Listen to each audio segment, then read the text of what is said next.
श्रीमद् भागवत महापुराण चतुर्थ स्कंद तृतीय अध्याय। सती का पिता के यहाँ यज्ञोत्सव में जाने के लिए आग्रह करना। श्री मैत्रेय जी कहते हैं, विदुर जी, इस प्रकार उन ससुर और दामाद को आपस में वैर विरोध रखते हुए बहुत अधिक समय निकल गया। इसी समय ब्रह्मा जी ने दक्ष को समस्त प्रजापतियों का अधिपति बना दिया। इससे उसका गर्व और भी बढ़ गया। उसने भगवान शंकर आदि ब्रह्मनिष्ठों को यज्ञ भाग न देकर उनका तिरस्कार करते हुए पहले तो वाजपेयी यज्ञ किया और फिर बृहस्पति सव नाम का महायज्ञ आरंभ किया। उस यज्ञोत्सव में सभी ब्रह्मर्षि, देवर्षि, पितर, देवता आदि अपनी अपनी पत्नियों के साथ पधारे। उन सब ने मिलकर वहाँ मांगलिक कार्य संपन्न किए और दक्ष के द्वारा उन सब का स्वागत सत्कार किया गया। उस समय आकाश मार्ग से जाते हुए देवता आपस में उस यज्ञ की चर्चा करते जाते थे।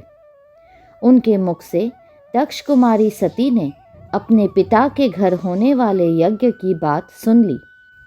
उन्होंने देखा कि हमारे निवास स्थान कैलाश के पास से होकर सब ओर से चंचल नेत्रों वाली गंधर्व और यक्षों की स्त्रियां चमकीले कुंडल और हार पहने खूब सज धज कर अपने अपने पतियों के साथ विमानों पर बैठी उस यज्ञोत्सव में जा रही है। इससे उन्हें भी बड़ी उत्सुकता हुई और उन्होंने अपने पति भगवान भूतनाथ से कहा। सती ने कहा, वामदेव, सुना है इस समय आपके ससुर दक्ष प्रजापति के यहाँ बड़ा भारी यज्ञोत्सव हो रहा है।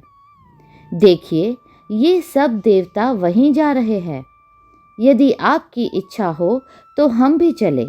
इस समय अपने आत्मियों से मिलने के लिए मेरी बहनें भी अपने अपने पतियों के सहित वहाँ अवश्य आएंगी।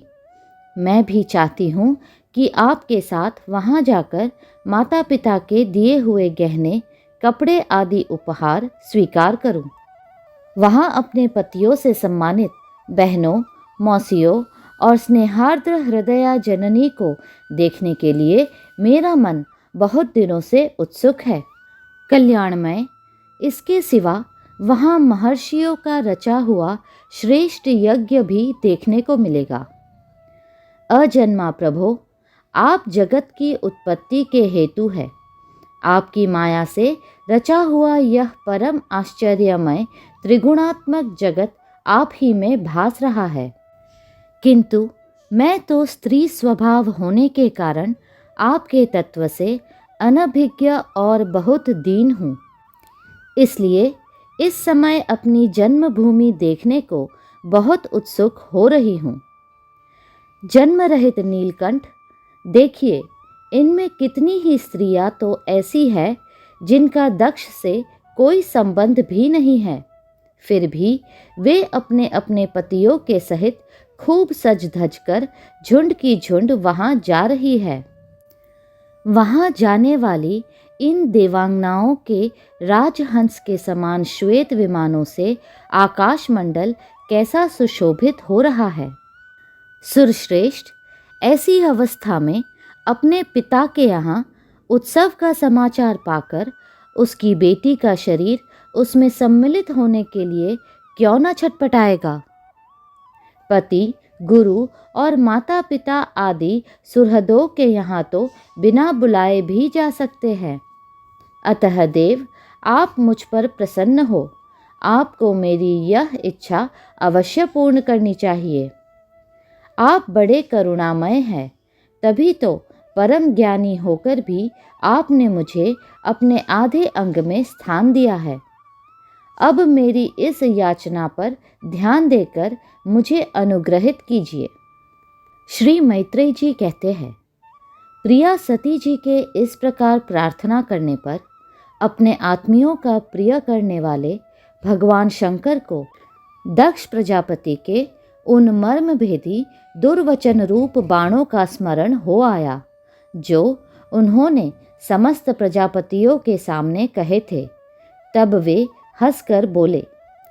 भगवान शंकर ने कहा, सुंदरी, तुमने जो कहा कि अपने बंधुजन के यहाँ बिना बुलाए भी जा सकते हैं, सो तो ठीक ही है, किंतु ऐसा तभी करना चाहिए जब उनकी दृष्टि अतिशय प्रबल देहाभिमान से उत्पन्न हुए मद और क्रोध के कारण द्वेष दोष से युक्त न हो गई हो।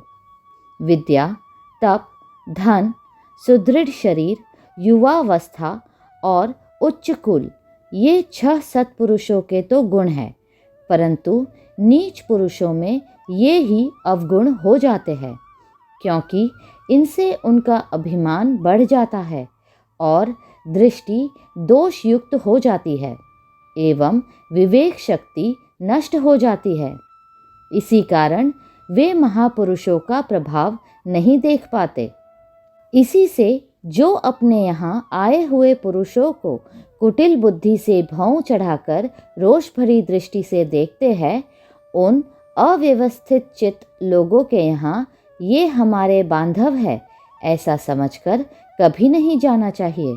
देवी, शत्रुओं के बाणों से बिंध जाने पर भी ऐसी व्यथा नहीं होती जैसी अपने कुटिल बुद्धि स्वजनों के कुटिल वचनों से होती है, क्योंकि बाणों से शरीर छिन्न भिन्न हो जाने पर तो जैसे तैसे निद्रा आ जाती है, किंतु कुवाक्यों से मर्म स्थान विद्ध हो जाने पर तो मनुष्य हृदय की पीड़ा से दिन रात बेचैन रहता है।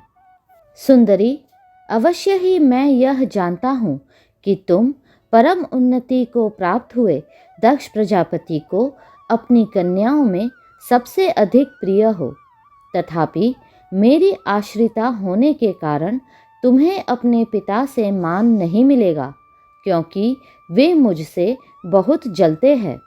जीव की चित्त वृत्ति के साक्षी अहंकार शून्य महापुरुषों की समृद्धि को देखकर जिसके हृदय में संताप और इंद्रियों में व्यथा होती है, वह पुरुष उनके पद को तो सुगमता से प्राप्त कर नहीं सकता, बस दैत्य गण जैसे श्री हरि से द्वेष मानते हैं वैसे ही उनसे कुढ़ता रहता है।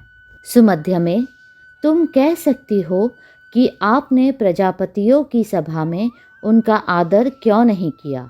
सो ये सम्मुख जाना, नम्रता दिखाना, प्रणाम करना आदि क्रियाएं जो लोक व्यवहार में परस्पर की जाती है, तत्वज्ञानियों के द्वारा बहुत अच्छे ढंग से की जाती है।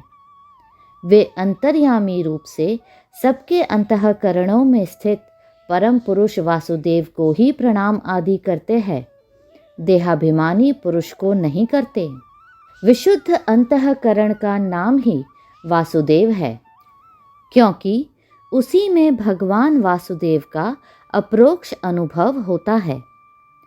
उस शुद्ध चित्त में स्थित इंद्रियातीत भगवान वासुदेव को ही मैं नमस्कार किया करता हूँ। इसलिए प्रिय, जिसने प्रजापतियों के यज्ञ में मेरे द्वारा कोई अपराध न होने पर भी मेरा कटु वाक्यों से तिरस्कार किया था, वह दक्ष यद्यपि तुम्हारे शरीर को उत्पन्न करने वाला पिता है, तो भी मेरा शत्रु होने के कारण तुम्हें उसे अथवा उसके अनुयायियों को देखने का विचार भी नहीं करना चाहिए। यदि तुम मेरी बात न मानकर वहाँ जाओगी तो तुम्हारे लिए अच्छा न होगा, क्योंकि जब किसी प्रतिष्ठित व्यक्ति का अपने आत्मीय जनों के द्वारा अपमान होता है, तब वह तत्काल उनकी मृत्यु का कारण हो जाता है। अगला अध्याय शीघ्र ही साझा होगा। कृपया करके लाइक, सब्सक्राइब और शेयर करें।